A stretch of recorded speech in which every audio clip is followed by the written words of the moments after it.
Kia ora koutou. A heads up that this episode of Heaven's Helpline deals with domestic abuse and child abuse. There's nothing too graphic, but it's still pretty disturbing. So take care when listening and see the show notes for support services. Okay, you're on air, as it were.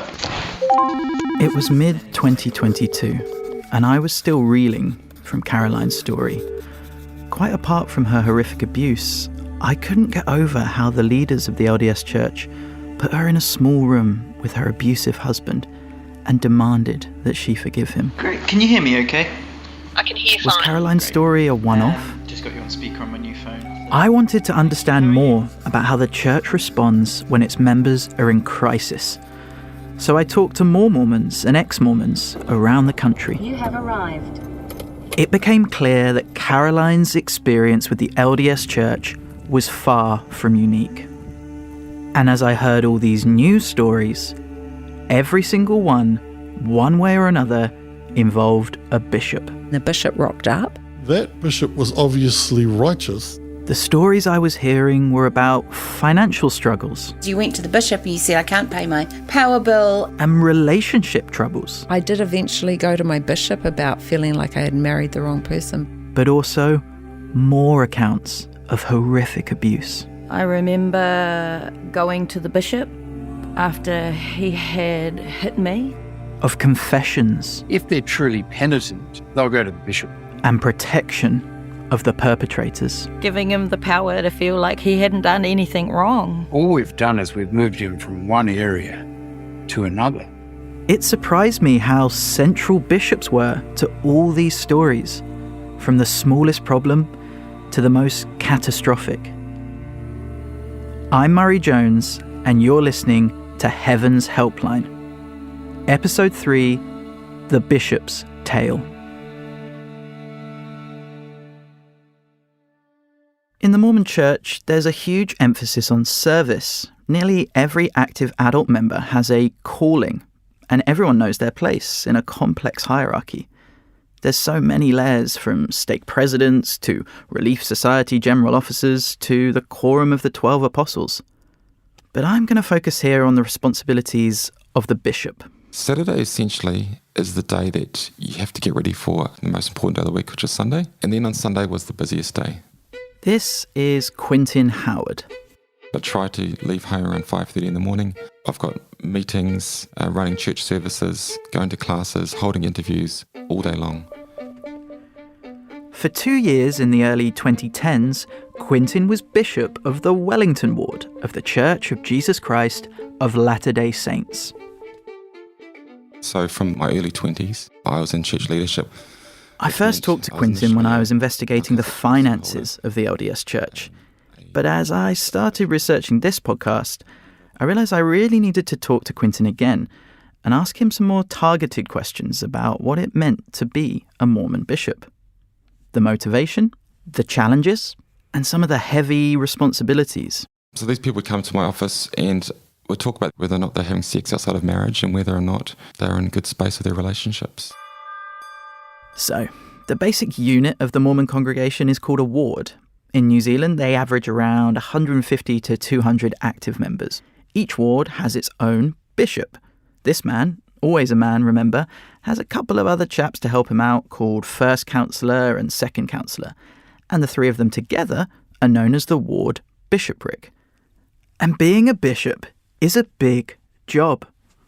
In Quentin's case, essentially it was another 40 hours a week, unpaid, on top of his regular full-time job. There was admin, like dropping tithes off at the bank. There were youth activities to run several nights a week. We try to keep them entertained and off the streets. There were lots of leadership meetings. There were events to organise and run.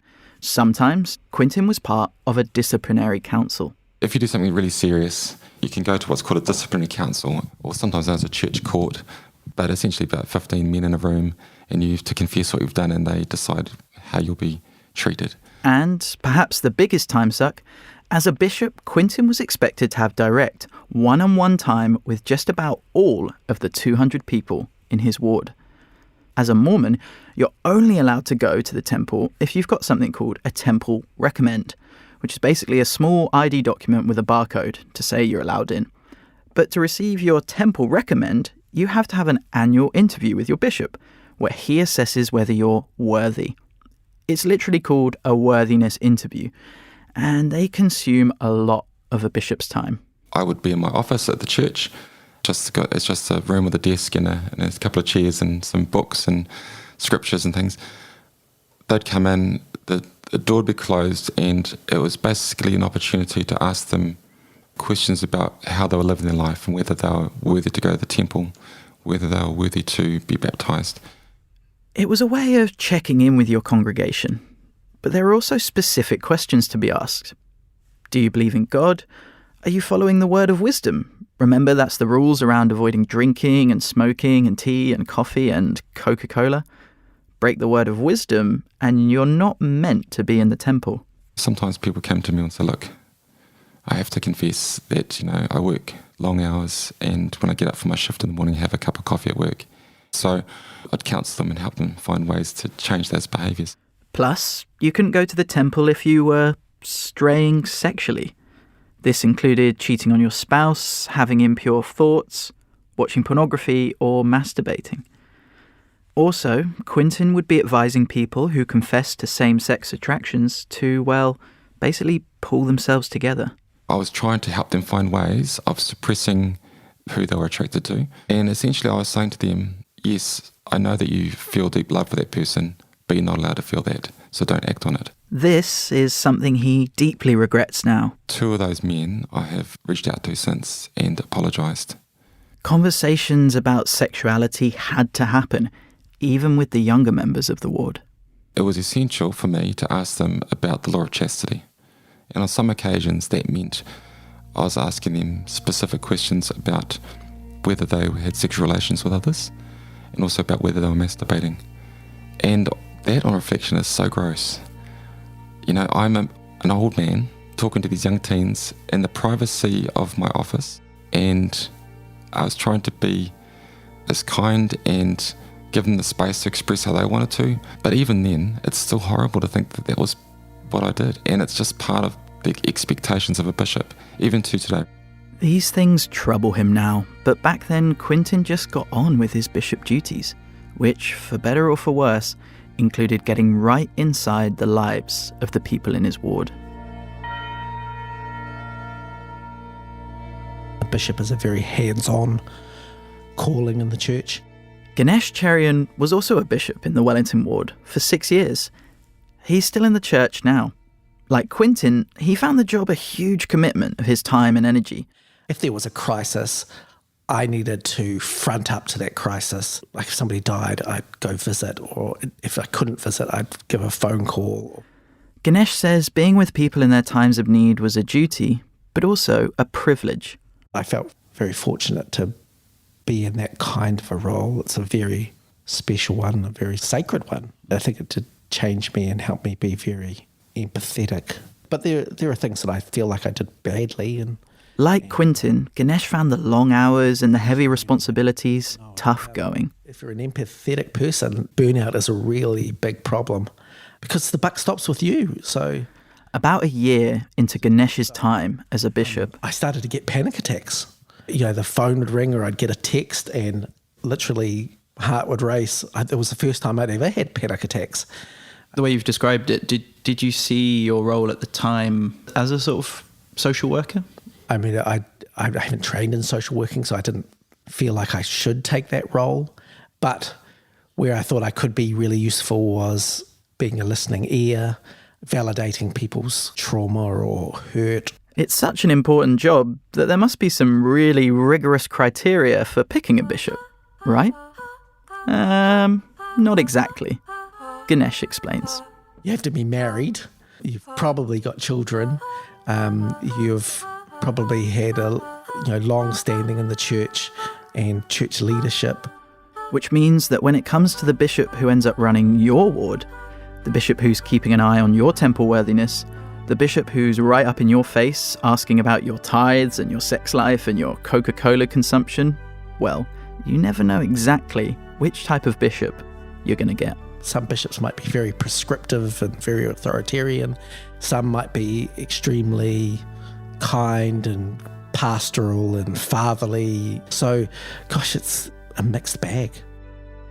Even though I'm sure he was on the kind and pastoral end of the bishop spectrum, sometimes Ganesh felt seriously out of his depth. If somebody came and said that their spouse had abused them, that was very difficult.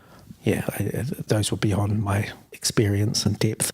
Now, years later, I still think about, gosh, I was 30-something, and sometimes when somebody 20 years older than you is talking about really hard stuff like marital rape, I mean, it's beyond your comprehension, let alone your ability to kind of address. So, yeah, tough. Quentin put it like this. As a bishop, he had I have an awful lot of authority, power, responsibility. But despite that responsibility, he says there was an awful lack of instruction and training, almost zero training, right? And I'm a lay clergy member. I don't get paid for my time. I'm not a professional in this sense. I'm a transport planner at work. Why am I trying to counsel people on their relationships and spousal abuse? Why is it even part of my world? But that's the reality for Mormon bishops across the country. Actually, just after saying he'd been offered almost zero training around relationship counselling, Quentin clarified. He did get instruction on one specific point. We needed to keep couples together. You literally can't go to the celestial kingdom unless you're sealed or married. And so to separate a couple makes them vulnerable to not having that opportunity. So we try and find ways to keep them together. Despite the fact that the criteria for becoming a bishop is basically being a bloke with kids who'd put his hand up over the years, and despite the fact that they're not trained for the de facto social work and counselling you end up doing, LDS members are told their bishops have one advantage over your average social worker or counsellor. Basically, it's this. The Holy Spirit will see them right. The understanding is that because you're working for God, you'll rely on the Spirit, and that will teach you what you should do and give you guidance. So whenever there was a void, I would rely on the Holy Ghost. Quentin says the Holy Ghost would let himself be known by way of feelings. So good positive feelings or negative feelings, indicative of the Holy Ghost working in you. So for me, when I was in that space and I didn't know what to do, I'd rely on those feelings. This idea that a priesthood holder's feelings are evidence of the guidance of the Holy Spirit is a powerful brew. John Campbell, who we met in the previous episode, the guy who helped Caroline escape her abusive marriage, John says there's one important manifestation of this divine guidance. Bishops and branch presidents are supposed to have this thing called the power of discernment. You're supposed to be endowed with this magical power to be able to tell when someone's telling the truth and when they're not. That's a handy skill, especially, say, if you're a bishop and someone in your ward has been accused of doing something terrible, and you've hauled them into your office to try to figure out the truth of the matter. So when you're speaking to these people that have committed some pretty serious stuff and they want to get back into the church, you're supposed to be able to tell. You can't bloody tell, you think you do because you might feel something or think you've felt something. It could be nothing more than, the temperature, or you've taken your jacket off so you feel a little bit light. And there's that power of discernment acting on me.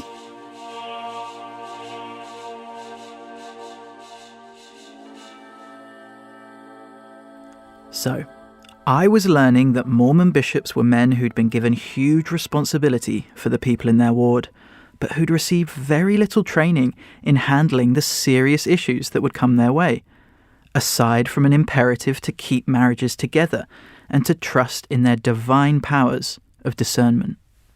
And starting with that first interview with Caroline, it was becoming obvious to me that some of the issues coming up in LDS communities were really, really serious. I've just got off the phone with a lady who had a horrible story to tell. Her daughter was sexually abused by a man. Some people, understandably, didn't want to speak on the record, and I didn't always record the conversation, but I'd usually take a quick voice memo once it was done. Yeah, it's nearly 10 o'clock now on Monday evening, and I've just spent the best part of an hour with her on the phone. This one was after an off-the-record chat with a current church member in Hamilton. Okay, I've just left the source's house and wow, looking at the time, it's been 6 straight hours that we've been talking. The stories I was hearing were complicated and spanned decades, sometimes generations, and frankly, sometimes they were pretty distressing to hear. It's unbelievable what she personally has been through, what members of her family have been through. The stories I was hearing were about domestic abuse, coercion, violence, and the sexual abuse of children. Just so much pain, but resilience. As we know, these things happen in many communities, in many families, in many institutions.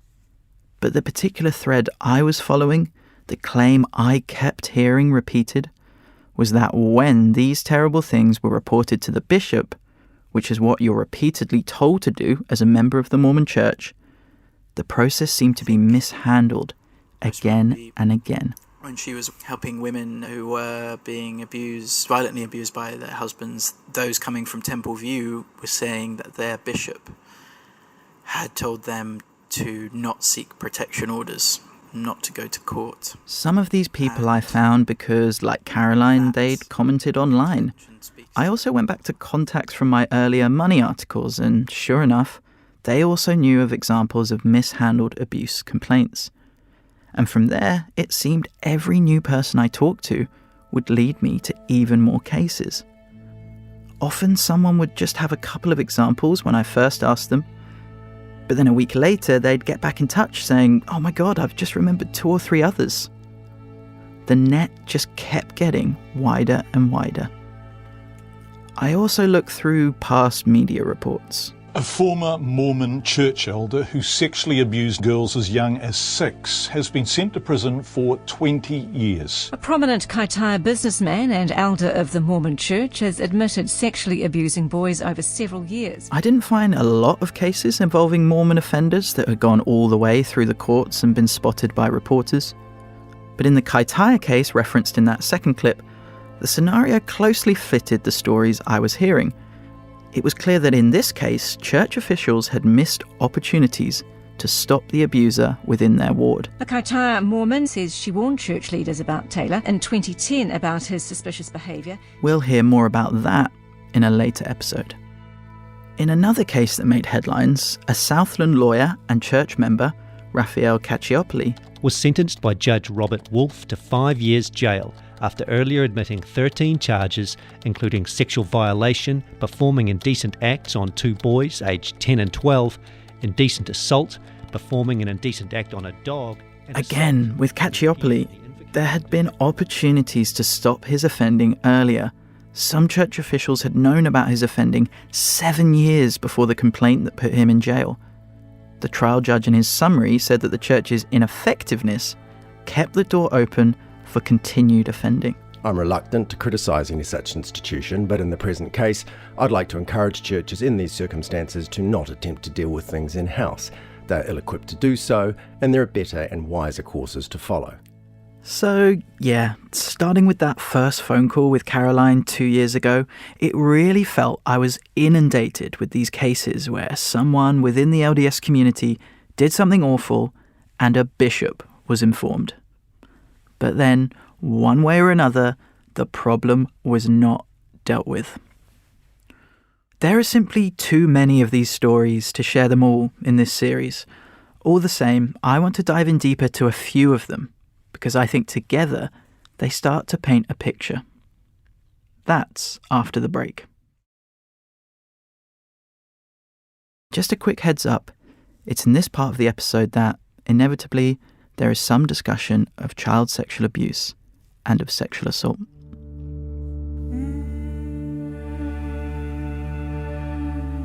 The first story I want you to hear is from a woman who we're going to call Jade. For legal and privacy reasons, we're not using Jade's real name. She also didn't want her voice to be recognised by anyone she knew. So the voice you hear is an actor re-voicing her words. Jade had what she'd consider a pretty ordinary and pretty positive childhood. I really enjoyed being a Mormon as a child. Everything seemed good. Everything seemed right, Going to church on Sundays seemed right. Getting baptised at 8 was an exciting thing to do. Jade enjoyed school and her teenage years. She has a lot of similar stories to the ones we heard in the first episode. Fun youth activities and lots of basketball. After school, she considered taking up a scholarship in Utah for university, but decided against it. And then she got married. To an RM, of course. This guy had been on a mission. He'd done everything according to the church that was right. So I kind of thought, oh, well, I guess I should marry him. And so we did. We got married quite quickly. I was 20, yeah. Child number 1 arrived soon after. Jade felt she was on a good path. She'd married an RM in the temple, baby was healthy and happy, and Jade had whānau around supporting her. My younger sister spent a lot of time with us because she really loved being an auntie and being around a little baby, so she'd sleep the night at our house a lot. But Jade's husband was becoming distant from her and the church. He wasn't going to the temple, wasn't praying, and this became a source of frustration for Jade because he was meant to be the spiritual leader in the home. And those were sort of warning bells for me that something's not quite right. A couple of years into the marriage, Jade's husband became physically abusive towards her. I remember going to the bishop after he had hit me, because that's what you do. You report to the bishop when things aren't going right. But nothing much came of it. My bishop told me that the issue in our marriage isn't the violence. He said there's something else going on, but he didn't know what it was. Turns out the bishop's instinct, or maybe his power of discernment, was right. About 6 years into the marriage, just after the birth of her second baby, Jade learnt through a complicated chain of secrets shared and spilt that for that entire time, he had been abusing my sister. This was Jade's much younger sister, the one who loved being an auntie, and who'd been just 8 years old when Jade and her husband had married. From the time we got married up until I found out, he'd been sort of sneaking around and doing things to her. Jade made arrangements to move out of the house with her children, but also she and her husband made an emergency appointment with their bishop. That night, I called our bishop and we had a meeting with him straight away about that. What he counselled me in the meeting was a little bit confusing for me. He said that because we were married in the temple, it's my responsibility to stay with my husband. He didn't say I had to stay, but it was his counsel. Because of the covenants we took out in the temple, along the lines, you can get over this. It's more important to focus on sort of eternal life. But he also told my husband that he needed to go to the police and confess what he'd done. That second bit of advice from the bishop sounds pretty solid to me. But then Jade thought it would be good to get her husband away for a bit. So they contacted his family, who lived back in the city where he'd grown up, and the family came to pick him up and take him home. This meant that the husband was now resident in a different ward, one where his relations were key members of the congregation. So the church leaders did a bit of a handover of the whole mess, giving the bishop in the other city the responsibility of dealing with the situation. Now, remember how Ganesh said that bishops can be a mixed bag? Well, the hometown bishop who took over, he offered some very different advice to Jade's husband. They advised him not to go to the police and that they would look after him.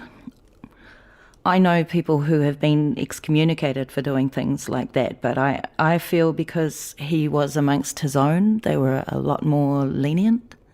So, no police involvement. The church will look after things in-house, meaning that the husband will be punished directly by the church. Child sexual abuse is considered serious enough that it's handled by a disciplinary council, the church court of 15 men that Quintin mentioned earlier. It's worth noting here, these church courts aren't just in-house and totally unconnected to the country's justice system. They're also really very secretive. Here's how the church puts it in the LDS General Handbook, May 2024 edition. Bishops, stake presidents, and their counselors have a sacred duty to protect all confidential information shared with them.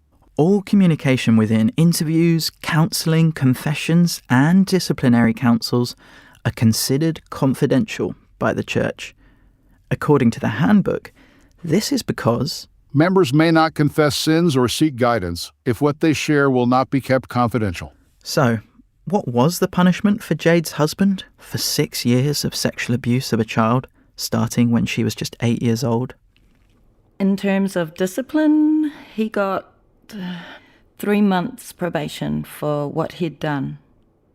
Probation means that for the allotted time, you can't participate in a bunch of church activities, including worshipping in the temple. To be crystal clear here, there is no doubt whatsoever in Jade's mind that her husband was guilty of what he'd been accused of. He pretty much told me everything. I think it was a bit of a relief for him too to sort of be found out. So he confessed everything he did to my sister, which was really hard. And then I had a conversation with my sister and she confirmed that that's what happened. Jade was still strong in her faith. She trusted that the church leadership knew the best course to take. But I did start to feel that the process was very unfair. It was very one-sided, a little bit, what would you call it, male dominant. Yeah. In any case, she kept consulting her bishop about what to do next. Their counsel was consistent around our eternal family and working towards going back. So she tried. She followed her husband to his home city and attempted to reconcile. It was pretty grim. According to Jade, the bishop there appeared to have given her husband a total pass for all he'd confessed to. The bishop even promoted Jade's husband to new senior church callings. I look at it now from a Te Ao Māori point of view, and they were really pumping his mana, giving him the power to feel like he hadn't done anything wrong. And when Jade challenged him about it, he became violent again. Probably the worst decision I made was going back. You might be asking, as I was, where was Jade's younger sister in all this? Well, her suffering wasn't just ignored. She was actively blamed for what had happened. She was 8 years old and his family said it was her fault. Jade recalls one specific conversation with a member of his family. She was just adamant that it was my sister's fault. Oh, little girls like that sort of thing. This is what they want. And I'm like, she's 8. There's actually a lot more to Jade's story that we don't have space to tell. But I'm going to jump to just one more moment because it puts the spotlight on that internal court process that gave her husband a 3-month probation for his years of sexually abusing a young girl. After struggling to pull her fractured marriage back together, Jade ended up having an affair. Pretty early on, she told her husband. I told him straight away because I felt really bad and he took it really hard, sort of like he couldn't believe I'd do that. Having an affair, that's a clear breach of the rules, of course. So her husband gave Jade the standard advice for what she should do. He made me go and see the bishop and I told the bishop what had happened. This was actually a different bishop again. Jade and her husband had moved town, and this bishop took Jade's misdeed very seriously. Like her husband before her, Jade was called to a hearing of the church court. She took a female relative in as a support person, but apart from her, I was in a room surrounded by men. It was really, really intimidating. It was quite horrible, actually. And then you have to talk about role-sensitive things, and then you have to explain why you do this. And these are men that I went to high school with, and it was really one of the worst experiences I've had with the church. Once Jade had admitted what she'd done and explained why she'd done it, the court passed judgment. Like her husband, she received a period of probation. Yeah, so he got 3 months probation and I got 6 months. So you received a worse punishment Yeah. than your husband for abusing a child over many years. Yeah. What do you think of a church or a system that delivers that kind of outcome? At the time, I just took it. It started to get a few thoughts moving in my head around, what is this, you know? I've spent my whole life trying to do the right thing in the eyes of the church, and this just doesn't line up for me. That was the very first time I started to question the church. I'd never done it before because I'd been raised to, well, you don't question, you just have to have faith.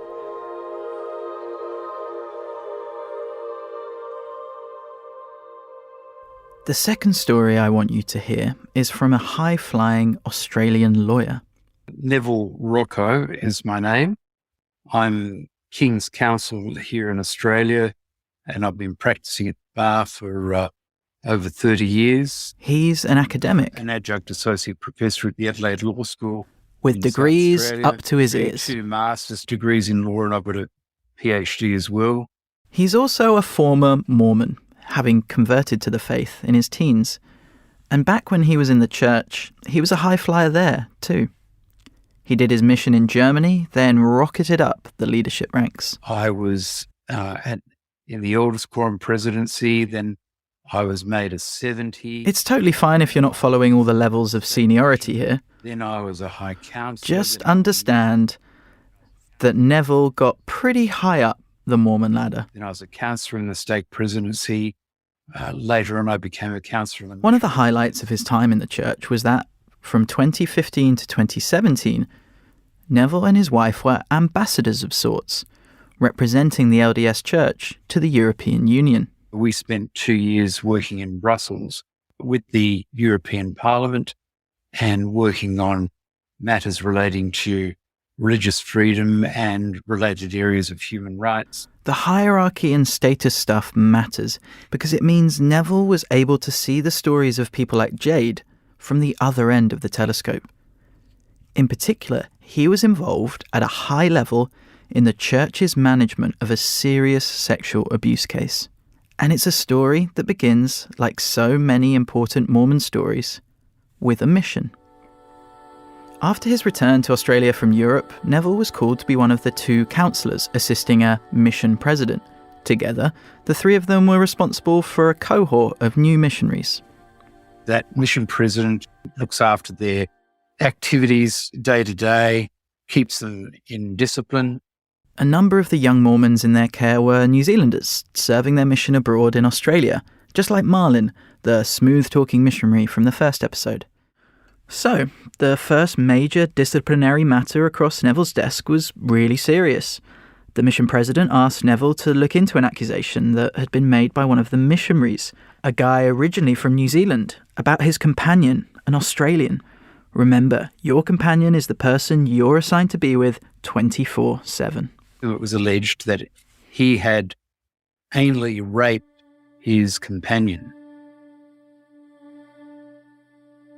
Figuring out what had happened was challenging. At first, the alleged offender denied it, and the victim was so mortified by the incident that he was reluctant to go into detail about what had gone on.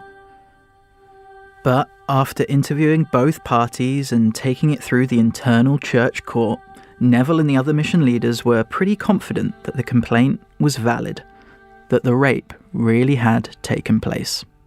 And we adjourned, we conferred, we came to the conclusion there was nothing else to do other than to find him guilty, to excommunicate him from the church, and to send him home. So that's what happened. Problem solved, right? Well, apart from the total lack of acknowledgement that an allegation of a serious crime that might warrant an arrest, a trial, and a conviction had been quietly brushed over in-house. In fact, it was even worse than that, because after the offending missionary was excommunicated and sent back home, when he went back to his home stake, his stake president asked him about it, and then he denied everything afresh. And his stake president said, well, I'll take your word for it, and essentially annulled the excommunication and set him loose. So he got to hang up his shingle as an ordinary returned missionary, as they're called, just the best of people that you could imagine. Neville felt he had to do something more. After he was sent home, I said to the mission president, we can't leave it there. All we've done is we've moved him from one area to another. As it happened, there had been a very recent scandal in the Australian Catholic Church, where an archbishop had come under fire for covering up crimes committed by priests. I said, we'll be guilty of the same thing if we just send this guy off and do nothing more. Neville wanted to fix things, but he was bound to silence about what he'd heard in that church court. We can't say anything about what he's told us because the church mores and rules prevent us from doing so. And at this time, Neville was still deep in the church culture. I was what they call church broke. That's a term that they use. Church broke. Like breaking in a horse? And I was church broke, and I was absolutely obedient to leaders. When it came to things where there was a direction, I just did what we were supposed to do. I just followed the counsel we'd been given, and I obeyed. So Neville couldn't simply rock up to the police and alert them to a crime he knew all about. But at the same time, for things where there wasn't an explicit direction from the church, Neville had always been willing to be a little bit creative. I was a little bit of a rebel in some things. Not really to rebel, but to see what the parameters were and see if we could be more creative and more modern in some things. Now, at this point, the victim was still at the mission. And after discussing the case with a lawyer friend, Neville realised he could encourage the victim to make a complaint directly to police. That way, Neville wouldn't be breaching the church's policy of confidentiality. So, that's what happened. Neville supported the victim as he made a complaint to the police. The police took it seriously and put together a case. The police handled it absolutely perfectly.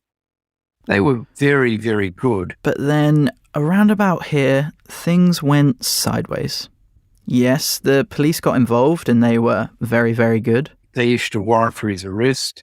He was blind and arraigned before court here. But then the case fell apart. The family of the victim put huge pressure on him not to pursue the complaint and sent him back to New Zealand, well out of the reach of the Australian police, who were putting his case together. The whole thing died for want of ability to prosecute because the principal witness was not going to testify. Neville says there were some cultural reasons why the victim's family didn't want the case to go ahead. But he also says all this happened with the full knowledge of the local bishop and the stake president back in the perpetrator's ward. They were, says Neville, very happy for the thing just to die away. After speaking to Neville, I was feeling conflicted. On one hand, it was church leaders, Neville and the mission president, who had helped the victim to go to the police to report the alleged crime. On the other hand, it seems that the bishops elsewhere were more than happy to accept the alleged perpetrator at face value and allow him, back in his home ward, to act like he had done nothing wrong, allowing him unfettered access to potential new victims who would have no idea of his previous alleged offending. I want to tell you about just one more case. This is the story of a woman called Jenny. She's in her 60s now, and what happened to her dates back to the 1960s. A few years ago, she began a process seeking acknowledgement and financial compensation from the church, which hasn't been easy for Jenny. I've needed to retell my story, which is okay, but you're opening up a can of worms for yourself. She agreed to speak to us on the record, with the condition that she didn't want to talk about the abuse itself. But as part of Jenny's case against the church, she made a formal statement to her lawyer, and all the specific details here come from that statement. Jenny was an adopted child, raised in Auckland in the mid-50s, in an LDS family. We grew up in the church, and that was our life, pretty much, from day dot. And when she was about 10, so this is 1964, Jenny says she was instructed by her mother that she needed to start visiting the home of an elderly man from the church on her way home from school to do some cleaning. Probably shouldn't say it, but kids used to make fun of him because he was on walking sticks. Jenny says the first time she visited, she was rewarded with a bag of lollies for cleaning up the man's kitchen. On her second visit, though, the man groped her and forced her to touch his penis. He then told her she had to keep coming back or she would be in great trouble, and he would tell the bishop about what she had done. The severity of the offending escalated with every visit. Jenny told her mother she didn't want to do the cleaning, but her mother, who had no idea about the molestation, insisted she carry on because the bishop had asked her to help this old man. One time, Jenny asked a friend to come with her, hoping it would provide some sort of protection. But instead, the man molested both her and the friend. I really knew that it wasn't right. It was wrong. It had to stop. Okay, a horrific and grim story. But here's the part that's really mind-blowing. When Jenny finally told her mother what was happening, she in turn took me to the bishop to let him know what had happened. And according to Jenny, the bishop asked Jenny's mother to leave the room, and the door was locked from the inside. And then the bishop instructed her to tell him what had happened at the man's house. But to make it crystal clear, she needed to demonstrate it on him, the bishop. Afterwards, the bishop told Jenny to forget it all and that she'd lied about the abuse at the hands of the elderly man. After that, Jenny's story only gets worse. She's sent to a psychologist for a few sessions to, quote, sort out her lying. I was pretty much branded a liar. She attempts suicide. Her previously excellent school grades fall off a cliff, and she leaves school early. She becomes sexually active from age 13. Her relationship with her mother breaks down and never really recovers. She leaves the church, and at 17 she gets married. She and her husband end up with 8 children, and whilst it's a happy marriage, Jenny's childhood sexual abuse totally derailed the life she thinks she might have otherwise had. Back when she was still getting good grades, she had ambitions to be a doctor. To the best of Jenny's knowledge, the original offender and the bishop who made things so much worse are both now dead. But Jenny did say this about why she was now trying to sue the church. My motivation has been the fact that it needs to be brought out in the open. The Mormon church, the LDS church, they hide behind so much. They really do. It's wrong. I can't be the only one it's happened to within the church. And of course, she's dead right. She absolutely isn't the only one.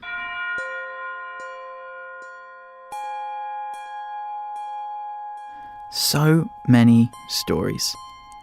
Caroline's and Jade's and Neville's and Jenny's and all of those people I can't name who talk to me off the record. The additional reports that everyone had about other cases they knew about, or had seen out of the corner of their eye. About failures to report crimes to the police, and of offenders being given a pass while victims were ignored.